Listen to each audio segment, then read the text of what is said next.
بسم اللہ الرحمن الرحیم۔ السلام علیکم۔ محمد صلی اللہ علیہ وسلم مکہ میں پیدا ہوئے، مکہ کے لوگوں کے درمیان پرورش پائی، جوان ہوئے۔ اس سارے عرصے میں کوئی ایک زبان یہ نہ کہہ سکی کہ ابن عبداللہ میں یہ برائی ہے، بنسبت اس کے کہ آپ صلی اللہ علیہ وسلم کی خوبیاں بیان زد عام تھیں۔ آپ صلی اللہ علیہ وسلم کے ذکر خیر سے مکہ کے در بام مہک رہے تھے۔ آپ صلی اللہ علیہ وسلم صادق و امین ہیں۔ آپ صلی اللہ علیہ وسلم پیکر اخلاق ہیں۔ آپ صلی اللہ علیہ وسلم مجسم جود و سخا ہیں، غریبوں کے ملجا ہیں، بیماروں کے مسیحا ہیں، دکھی دلوں کے آسرا ہیں۔ زبان کفر تھی مگر مدح ابن عبداللہ سے تر تھی۔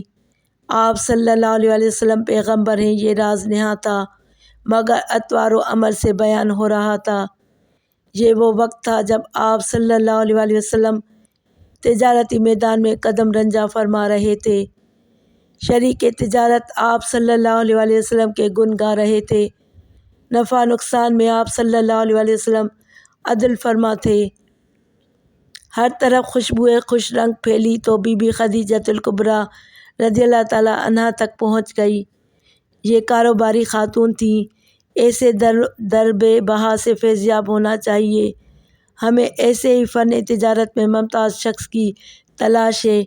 خدیجۃ الکبریٰ رضی اللہ تعالیٰ عنہا نے اپنی سہیلی نفیسہ بن امیہ سے مشورہ کیا تو بے ساختہ نفیسہ نے اقرار کیا، بے شک تم نے جو سنا ہے حق ہے، بڑا نام ہے ان کا دیانت داری میں بھی، یہ تو ہر خوبی سے مزین ہیں۔ اپنے غلام میسرہ کے ہاتھ بی بی رضی اللہ تعالیٰ عنہ نے آپ صلی اللہ علیہ وسلم کو پیغام بھیجا کہ ہم چاہتے ہیں کہ آپ صلی اللہ علیہ وسلم ہمارا مال تجارت لے کر بصرہ جائیں، ہم آپ صلی اللہ علیہ وسلم کو منافع میں شریک کریں گے۔ ہم نے آپ صلی اللہ علیہ وسلم کی بڑی تعریف سنی ہے، امید ہے آپ صلی اللہ علیہ وسلم ہمیں مایوس نہ کریں گے۔ حضرت صلی اللہ علیہ وسلم نے اپنے چچا ابو طالب سے مشورہ کیا، چچا نے رضامندی ظاہر کر دی تو آپ صلی اللہ علیہ وسلم تجارتی معاملات طے کرنے تشریف لے گئے۔ حضرت صلی اللہ علیہ وسلم کی تشریف آوری بی بی خدیجۃ الکبریٰ رضی اللہ تعالیٰ عنہا کے بخت جگا گئی۔ اگرچہ گفتگو تجارتی تھی مگر نصیب خدیجہ رضی اللہ تعالیٰ عنہا پر کہکشاں بکھیر رہی تھی، رحمت حق متوجہ ہو گئی تھی۔ دوران گفتگو بی بی خدیجہ محو حیرت تھیں، ایک شخص میں اتنی خوبیاں نظر آ رہی تھیں۔ آپ ششدر تھیں۔ آپ صلی اللہ علیہ وسلم کا انداز تکلم خود غرضی، ریاکاری، مکر و فریب سے مبرا تھا، بے غرضی، خیر خواہی، شرافت آپ صلی اللہ علیہ وسلم کے ہر موئے تن سے ہویدا تھی۔ معاملات تجارت طے ہو گئے۔ آپ صلی اللہ علیہ وسلم کے ساتھ مددگار غلام میسرہ جائے گا۔ آپ تشریف لے گئے تو لگا رونق چلی گئی، ہر طرف سناٹا چھا گیا، فضا میں اداسی بکھر گئی، ویرانی ہی ویرانی محسوس ہونے لگی۔ یہ دم میں دم کیا ہو گیا؟ یہ کون ہیں جن میں پوری کائنات سمٹ گئی ہے؟ یہ اچھوتا انمول پھول کس کے بخت جگائے گا؟ وہ کون ہوگی جو آپ صلی اللہ علیہ وسلم سے جلا پائے گی؟ آپ صلی اللہ علیہ وسلم کی ہم سفر ہوگی۔ مکہ کا احوال تو بڑا تعفن زدہ ہے۔ شرافت تو دفن ہو چکی ہے، شراب، جوا، حرام کاری، جہالت کے تحفے ہیں جو جاہل اپنے دامن میں سمیٹ رہے ہیں۔ ایسے میں ابن عبداللہ کا مقدس وجود سب کے لیے رحمت ہے۔ آپ صلی اللہ علیہ وسلم کے دم قدم سے برکت ہے۔ سچائی کا یہ تحفہ بڑا مبارک ہے۔ بہتر ہوگا پہلے کچھ حضرت بی بی خدیجۃ الکبریٰ رضی اللہ تعالیٰ عنہا کے سلسلے میں معلومات فراہم کرتی چلوں۔ آپ رضی اللہ تعالیٰ عنہ کا سلسلہ نسب 5ویں پشت میں حضور سرور کائنات صلی اللہ علیہ وسلم سے مل جاتا ہے۔ آپ رضی اللہ تعالیٰ عنہ کے والد خویلد بن اسد مکہ کے متمول لوگوں میں شمار ہوتے تھے۔ آپ کی بیٹی خدیجہ رضی اللہ تعالیٰ عنہ اپنی مثال آپ تھیں۔ نسوانیت آپ رضی اللہ تعالیٰ عنہ پر قربان تھی تو فطرت لاسانی آپ پر فدا تھی۔ بی بی خدیجہ رضی اللہ تعالیٰ عنہ کی پہلی شادی کو احاطہ تحریر میں لانا چاہتی ہوں اور بتانا چاہتی ہوں کہ کندن بننے سے پہلے آپ پر کیا بیتی۔ آپ پر گزرے سانحات کا جائزہ لیں۔ خوالد بن اسد کی حویلی بقیہ نور بنی تھی، ہر گوشہ مومی شمعوں سے منور تھا۔ خویلد کی بیوی فاطمہ بڑی خوش تھیں، دونوں میاں بیوی یکجائی کے خوش رنگ دھاگوں میں پروئے تھے۔ آج اپنی لخت جگر بیٹی کی شادی بڑی تذوق و اہتمام سے کرنے میں منہمک تھے۔ یہ نور نظر خدیجہ رضی اللہ تعالیٰ عنہا تھیں۔ شادی ہو گئی، عقیل بن عائد شوہر کے روپ میں خوشی بن کر آئے، ذہنی سکون ملا، محبت دو آتشہ بن کر جگمگائی۔ آپ کی ماں اور نانی زاہدہ، آپ کے چچا عمرو بن اسد کے والد ہر وقت دعا کرتے خدا نظر بد سے بچائے۔ جگمگ جگمگ کرتے لب و رخسار بھرپور خوشیوں کی نوید دے رہے تھے۔ خوشیاں دو چند ہو گئیں جب ننھی بچی ہندہ بنت عقیل کو ماں کی گود ملی۔ سبھی خوشیوں میں گم تھے کہ باد سموم چلی، عقیل کا انتقال ہو گیا، ہم سفر روٹھ گیا، موت کی ویرانی چھا گئی، کراہیں گونجنے لگیں، وقت مرہم ہے۔ ایک بار پھر حویلی میں زندگی کی بہار لہرانے لگی۔ ماں باپ نے بیٹی کی پسماندگی دور کرنے کے لیے ابو ہالہ کو پسند کیا، نئی زندگی مسرت کا پیغام لائی، اولاد کی نعمت بھی ساتھ لائی۔ ابو ہالہ سے ایک لڑکی اور ایک لڑکا ہالہ بن ابی ہالہ پیدا ہوئے۔ حیات مسرور تھی، شادمانی تھی، دولت کی افراط تھی، غم کا گزر ہوگا، کہیں رمق بھی نہ تھی کہ بکھرے قہقہے ساخت ہو گئے۔ کاتب تقدیر نے پھر رنگ بہار چھین لیا، پسماندگی کی دبیز چادر میں افراد خانہ لپٹ گئے۔ بیٹی دوسری بار بیوہ ہو گئی، کمر ہمت ٹوٹ گئی، حوصلے پست ہو گئے۔ فاطمہ زاہدہ ماں اور نانی سسکیوں کو گلے میں گھونٹتی رہتیں، اب کیا کریں، غموں سے سمجھوتا کرنا ہے۔ بی بی خدیجہ رضی اللہ تعالیٰ عنہا کے دل میں رنگ حنا خوف بن کر سما گیا، زندگی کے ڈھنگ بدل گئے، رخ بدل گیا، رت بدل گئی۔ بی بی تجارت کی دنیا میں نام پیدا کرنے لگیں، پھر آپ مکہ کی مالدار خاتون بن گئیں، دولت دنیا بڑھنے لگی، بڑھتی گئی، خوشیوں کی محفلوں سے کنارہ کش ہو گئیں، بیوگی کی سفید چادر براق کی مانند دمکنے لگی، بے داغ بے شکن پاکیزہ پر نور پارسائی سچائی کا منہ بولتا ثبوت بن گئیں۔ تجارت کی دنیا میں نامور خاتون تھیں، نسوانیت کے ہر تقاضے سے منہ موڑے اتنا بڑا کاروبار سنبھال رہی تھیں۔ تجارتی حلقوں میں آپ رضی اللہ تعالیٰ عنہا تک پہنچنے کے لیے ذرائع تلاش کرنا پڑتے تھے، مگر یہی تجار خاتون تھیں کہ جب شہرت سنی حضرت صلی اللہ علیہ وآلہ وسلم کی تو خود متوجہ ہوئیں، خود بلایا، خود گفتگو کی، اور جب آپ صلی اللہ علیہ وآلہ وسلم چلے گئے تو اپنے آپ سے محو گفتگو ہو گئیں۔ حضرت محمد مصطفیٰ صلی اللہ علیہ وآلہ وسلم کو دیکھ کر بی بی خدیجۃ الکبریٰ رضی اللہ تعالیٰ عنہا کو بے حد خوشی محسوس ہوئی تھی۔ رفتوں اور عصمتوں والے انداز دیکھ کر آپ رضی اللہ تعالیٰ عنہا کے لبوں پر مسکراہٹ بکھر گئی۔ اچھی اچھی سوچوں نے آپ کو اپنے حصار میں لے لیا۔ اچھائی اپنے اندر کشش رکھتی ہے، جذب کرنے کی بھرپور صلاحیت سے لبریز ہوتی ہے۔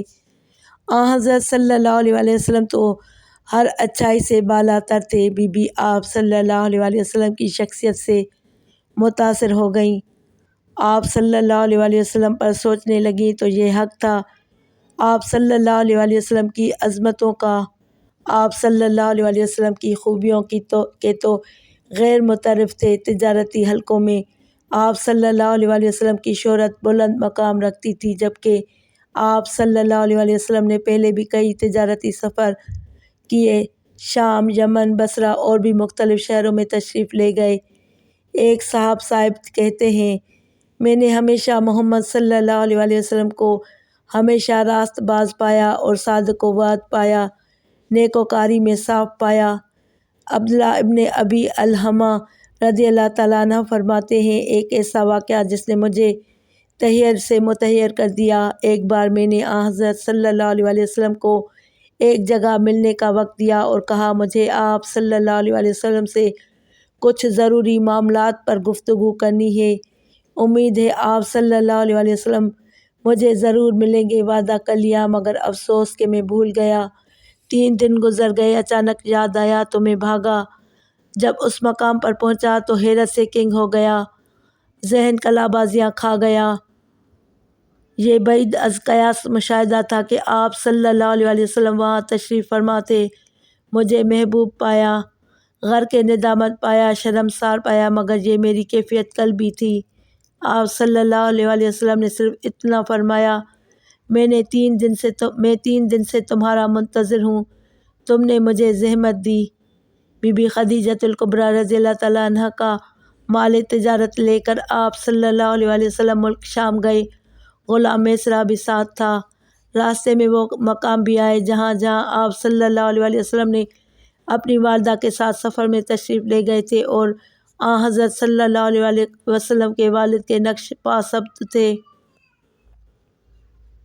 ربوہ آیا تو جدائی کے وہ لمحات بھی یاد آ گئے جو یادوں کے جزدان میں آئینہ دل میں محفوظ تھے۔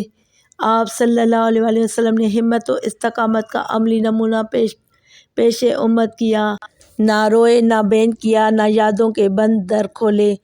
ان نازک مقامات سے جہاں آپ گینا احباب ہوں، اشک بار چشم تر سے گزر گئے۔ سلام ہو آپ صلی اللہ علیہ وسلم کی عظمتوں کو۔ بصرہ میں حضرت صلی اللہ علیہ وسلم نے بے حد محنت و کاوش سے مال کو فروخت کیا، سارے کام بحسن خوبی نپٹائے، تجارتی امور اختتام پذیر ہوئے تو بے حد منافع سامنے آیا۔ غلام میسرہ گواہ تھا ہر واقعے کا جو وہ مشاہدہ کر رہا تھا، اگرچہ خرید و فروخت میں مصروف تھا مگر بڑا حیران جب وہ دیکھتا کہ ابن عبداللہ جدھر تشریف لے جاتے، ایک ابر کا ٹکڑا آپ صلی اللہ علیہ وسلم کے سر اقدس پر سایہ فگن رہتا تھا۔ اس عرصے میں سارے تاجروں نے بھی اپنے اپنے مال فروخت کر دیے، نیا مال خرید لیا۔ واپسی سے کارواں نستور راہب کے مندر کے سامنے قیام پذیر ہوا۔ مندر کے سامنے ایک پرانا درخت تھا جس کے پتے جھڑ چکے تھے، صرف تنا کھڑا تھا جو جانور باندھنے کے کام آتا تھا۔ اس درخت کے لیے ایک روایت مشہور تھی کہ ایک پیغمبر مبعوث ہوں گے اور ایک بار وہ اس درخت کے نیچے سے گزریں گے تو سوکھا درخت سرسبز ہو جائے گا۔ اس روایت پر کاہنوں، راہبوں، علماؤں، پنڈتوں نے کام کیا اور فیصلہ کیا کہ یہ روایت حق ہے، ایسا ضرور ہوگا۔ جب کارواں ٹھہرا تو آپ صلی اللہ علیہ وسلم نے اس درخت کے نیچے قیام فرمایا۔ دیکھنے والوں نے دیکھا کہ درخت پر ہریالی نمودار ہو گئی، پتے نمودار ہو گئے، خشک درخت میں زندگی پڑ گئی۔ مندر کا راہب نصرانی تھا، وہ بڑی توجہ سے لوگوں کا مشاہدہ کر رہا تھا۔ گہما گہمی تھی۔ اس نے میسرہ کو اپنے قریب بلایا۔ غلام سہم گیا مگر پاس ادب تھا، جانا لازمی تھا۔ وہ راہب کے پاس گیا تو سوال ہوا، اے شخص، یہ تو بتا کہ تیرے آقا کی آنکھیں سرخ ہیں؟ میسرہ نے کہا، ہاں، ہمیشہ سرخی رہتی ہے۔ تو وہ بے ساختہ بول اٹھا، یقیناً یہ نبی ہیں۔ پھر تحمل کا یارہ نہ رہا، وہ بے تابانہ محمد صلی اللہ علیہ وسلم کے قریب گیا، عقیدت کے انمول پھول نچھاور کیے، پھر بصد احترام گویا ہوا، بخدا آپ صلی اللہ علیہ وسلم پیغمبر ہیں، ختم نبوت صلی اللہ علیہ وسلم ہیں۔ گفت و شنید ہو رہی تھی، لوگ بھی متوجہ ہونے لگے، استفسار کرنے لگے، طرح طرح سے اپنا اطمینان کرنے لگے۔ راہب نے کہا، میں نے آپ صلی اللہ علیہ وسلم کو ان نشانیوں سے پہچانا جن کی بشارت ہمیں آسمانی کتابیں دے رہی ہیں۔ بشارت سن کر لوگ آپس میں چہ مگویاں کرنے لگے، ہر قبیلہ الجھ گیا، ہر قبیلہ، ہر مذہب کے لوگ منتظر تھے کہ یہ فخر ہم کو ملے گا، مگر یہ راہب گواہی دے رہا ہے کہ یہ ایک در یتیم جو خاندان قریش سے اسے یہ فخر ملنے والا ہے۔ تو ہر قوم کے لوگوں میں کینہ و بغض پیدا ہو گیا۔ غلام میسرہ بڑی توجہ دلچسپی سے ہر واقعے کو محفوظ کر رہا تھا۔ حالت سفر میں میسرہ نے حضرت صلی اللہ علیہ وسلم سے پوچھا، میرے آقا، کیا آپ صلی اللہ علیہ وسلم نے بتوں کے نام پر کیا ذبح کھایا ہے؟ آپ صلی اللہ علیہ وسلم نے فرمایا، نہیں۔ پھر پوچھا، کیا آپ صلی اللہ علیہ وسلم نے کبھی شراب پی؟ فرمایا، کبھی نہیں پی۔ میسرہ نے عقیدت سے سر جھکا لیا کیونکہ شراب پینا جائز تھا ہر قوم میں۔ میرے حضور صلی اللہ علیہ وسلم، کیا کبھی آپ نے بتوں کی پوجا کی؟ فرمایا، ان کے قریب جانے سے بھی کراہیت محسوس کرتا ہوں۔ عید کے موقع پر کمسنی میں چچا مجھے بت خانہ لے گئے تو ہر بت سے آواز آ رہی تھی، اے محمد صلی اللہ علیہ وسلم میرے قریب مت آئیے، آپ صلی اللہ علیہ وسلم کے قریب آنے سے میرے آگ لگ جاتی ہے، تو میں چپکے سے واپس گھر آ گیا تھا۔ ویڈیو کو لائک کر کے چینل کو سبسکرائب کریں اور گھنٹی کے نشان کو دبائیں تاکہ میری آنے والی ہر نئی ویڈیو کا